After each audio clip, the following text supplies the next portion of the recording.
12 arestado matapos umanong mahuling nagsusugal sa Makati City. Ang mga itinataya ng mga suspect hindi lang pera kundi pati droga at pampasabog. Balita hatid ni Von Aquino.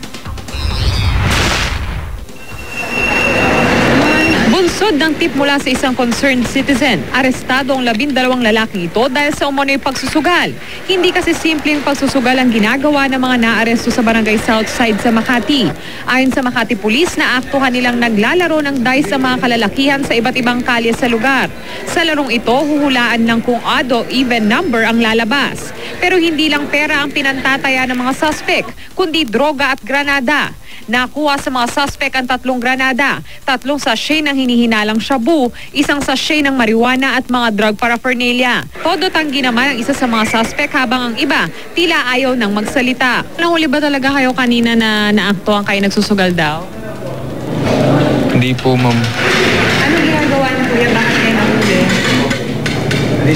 Nakatayo lang po, ma'am. Patuloy daw ang gagawing follow-up operation ng mga pulis para malaman kung talamak ang ganong klaseng sugal sa lugar. Von Aquino, GMA News.